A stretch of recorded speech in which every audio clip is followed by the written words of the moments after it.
What's the deal with Catholics? who are these people? Hello. Welcome to episode 2 of What's the Deal with Catholics. I'm your host, Christopher Frank of ChristopherFrank.tv. I thought it'd be a good time now, considering the war, to address the Catholic stance on the Jews. So let's get right into it. All right.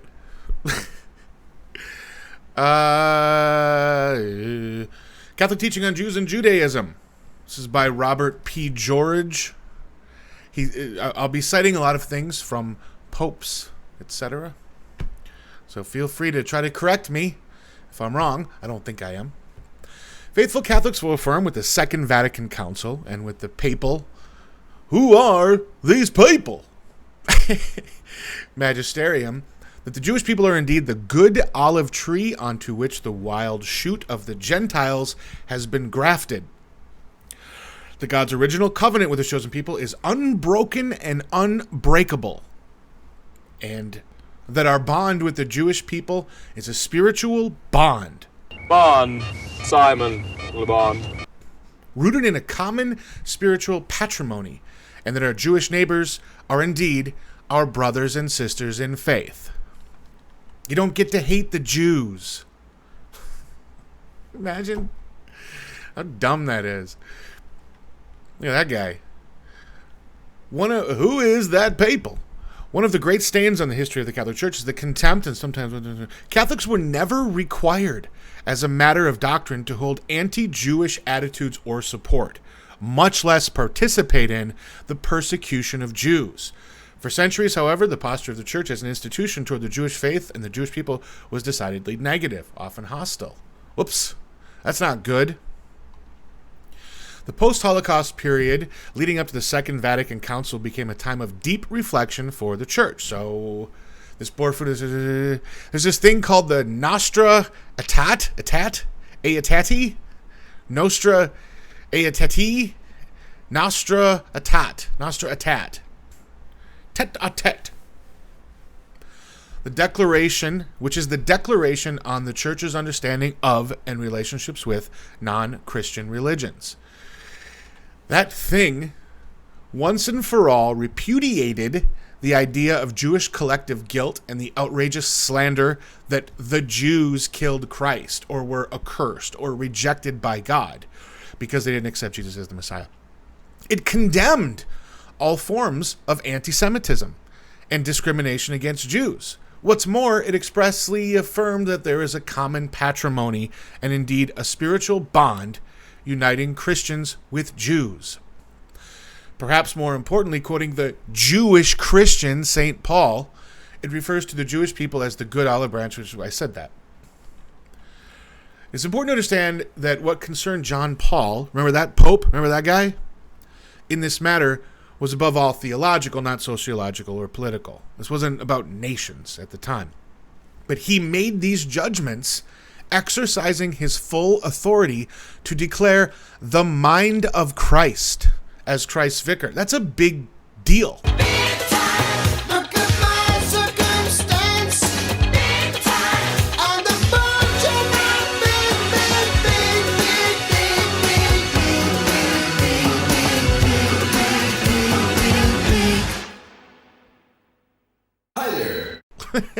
You can't just do that.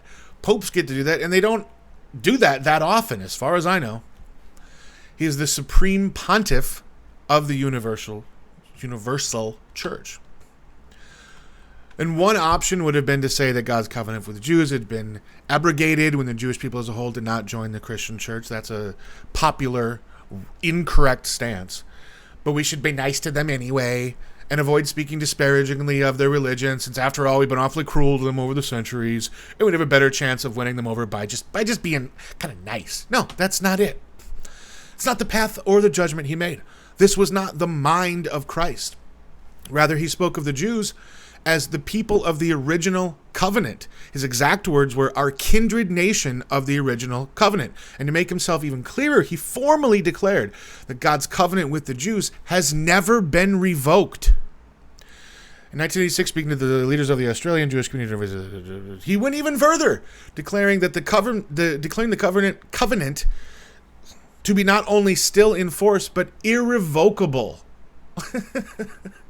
And this is so over the top in goodness. The Catholic faith is rooted in the eternal truths of the Hebrew Scriptures and in the irrevocable covenant made with Abraham. We, too, gratefully hold these same truths of our Jewish heritage and look upon you, Jews, as our brothers and sisters. So John Paul made his historic visit to the Great Synagogue of Rome in 86, the first time any pope had ever gone there.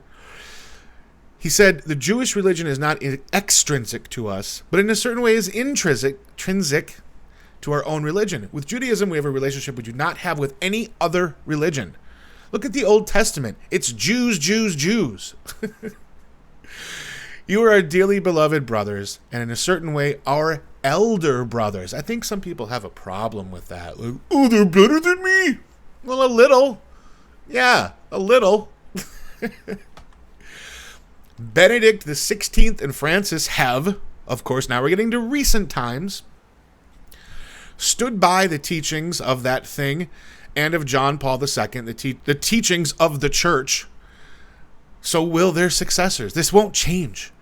They are magisterial teachings, declarations of the mind of Christ. Obviously, contemporary Judaism and Christianity have important differences. Obviously. Neither the Second Vatican Council nor John Paul II or his successors deny these differences or treat them as insignificant. They are significant. There is one way to heaven, and that is through Jesus Christ, through the Catholic Church. They have led some Catholics to suppose that if Catholics, of course, believe that living Judaism has no role or mission, and that God is no longer in that special form of relationship called covenant with the Jews, that the Jewish religion has been superseded by Christianity. But that's not the teaching of the Catholic Church. Faithful Catholics, by definition, want to be guided by the teaching of the Church. They will therefore we will affirm as Catholics with the Council and with the papal magisterium that the Jewish people are indeed the good olive tree under which the wild shoot of the Gentile, the wild shoot. We're the wild shoot. Look at the ball moving here by the Nuggets. Murray comes. What I see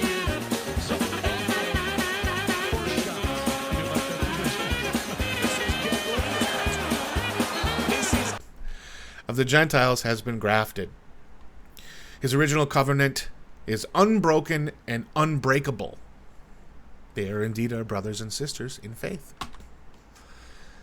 What is more, no faithful Catholic, no Catholic who believes and is loyal to the gospel will bear in his or her heart any hostility to people because they are Jewish, or any contempt for the Jewish people and their religion. What about that one? That's a big one. Nor will he or she quietly tolerate expressions of animosity or hatred for Jews and Judaism. Obviously, this does not mean that a faithful Catholic may not criticize individuals who happen to be Jewish. Obviously, we should. Nor does it mean that Catholics must agree with policies of governments of Israel. Obviously.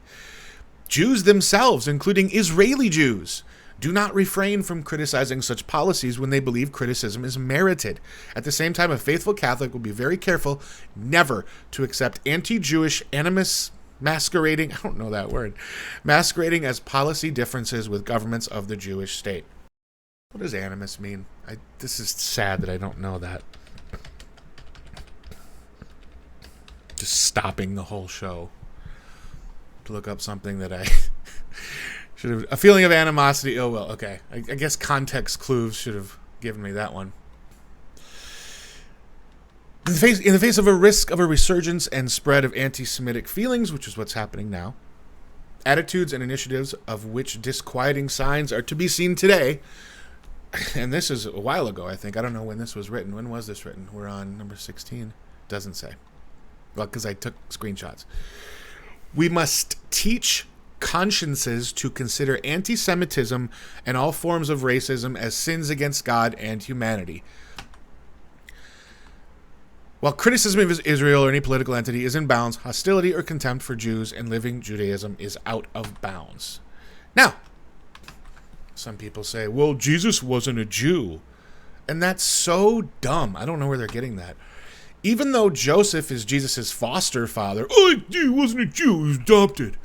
His marriage to Mary illustrates that Jesus is of the tribe of Judah, according to his paternal line, and thus indeed a member of the tribe of Judah. Okay, well, it's not the blood of Joseph. Okay. Jesus is also a member of the tribe of Judah according to his maternal bloodline. So there's no dispute of Jesus' heritage as member of the tribe of Judah. 12th, look at this. David, look at number 6. David was from the tribe of Judah. And here's the genealogy in Matthew. An account of the genealogy of Jesus the Messiah, the son of David. And point number 2, it was prophesied that the Messiah would come from the tribe of Judah. So they didn't get it wrong. So if Jesus wasn't a Jew or from the tribe of Judah, you people who are mad at Jews, hate Jews, then you must you deny that Jesus is the true Messiah? I mean, what's your stance on that? It's just ridiculous. So that was it. So that's the Catholic take, or at least my interpretation of the Catholic take on the Jews. Thanks for watching. Good night. Hi there. I'm on my way, I'm making it.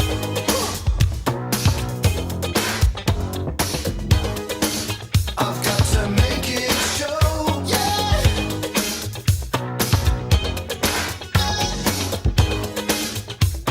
So much larger than